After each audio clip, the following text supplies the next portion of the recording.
Waterways have long been used for transport and travel, with most ancient cities being developed around a navigable waterway. In the 16th and 17th centuries, improvements started to be made to the existing natural waterways to improve navigation and were called river improvement schemes, with weirs and locks being put into rivers such as the Thames to extend the navigable waterway.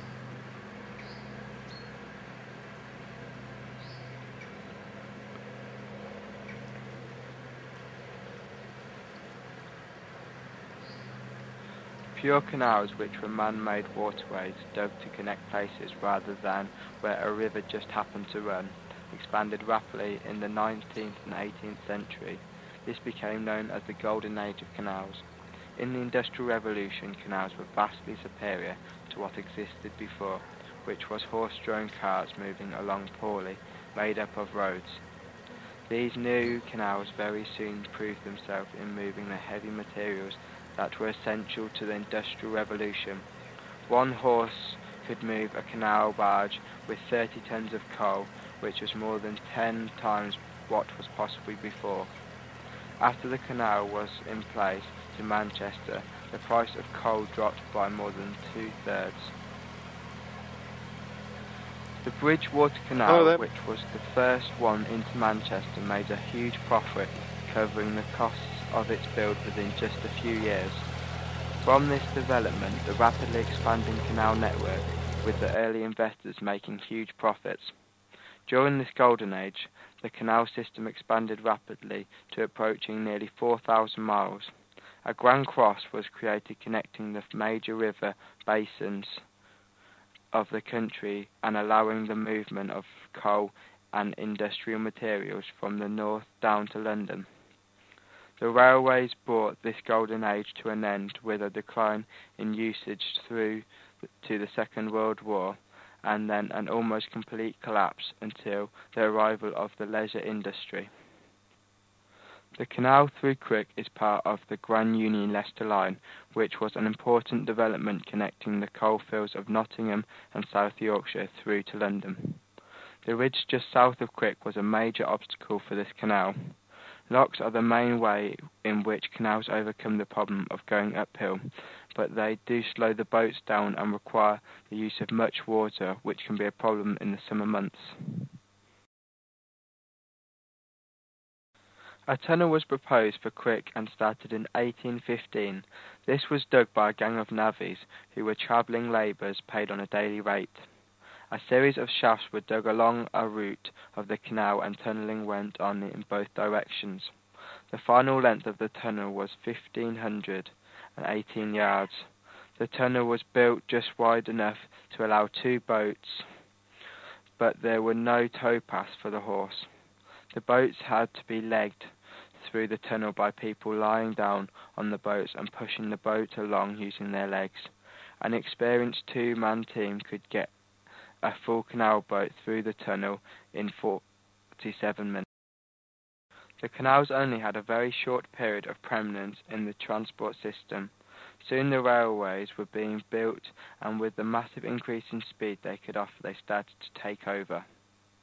In 1833, Robert Stephenson was appointed chief engineer of the newly proposed London and Birmingham railway line, now the West Coast Main Line. The 112-mile-long route into Euston Station from Birmingham took 5 years to build at a cost of £5.5 million, with 20,000 men employed on the work. The main obstacle in the path of the railway line was a need to put a tunnel through the Kilsby Ridge, which was close to where the Crick Tunnel Canal was put through.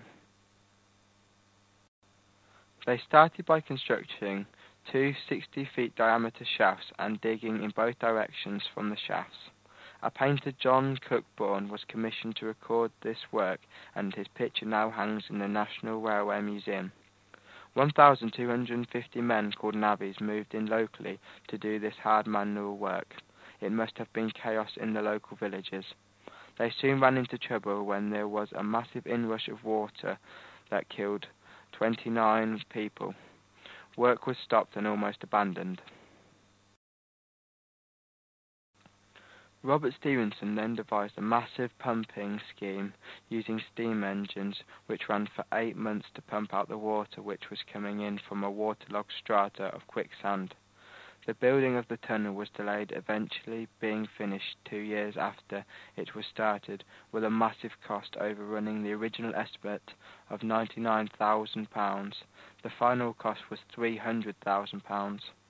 This tunnel at 2,400 yards was the longest railroad tunnel in the world at the time of its completion.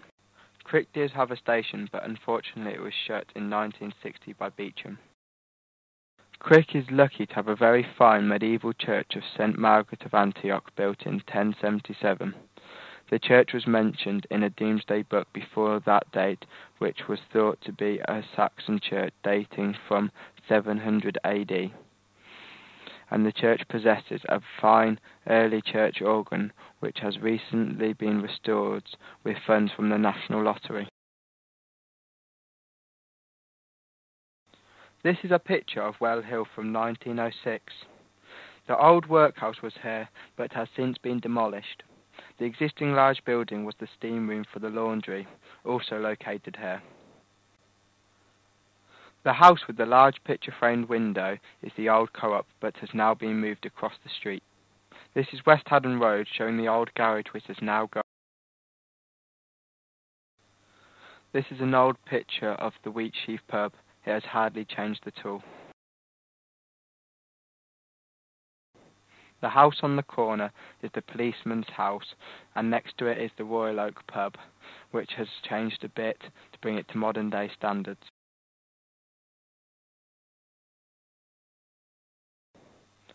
This is the Red Lion. It has hardly changed. They have tried to keep the old traditional feel. This is the ex-serviceman club that's recently been redone. Crick had another 3 pubs that went out of business.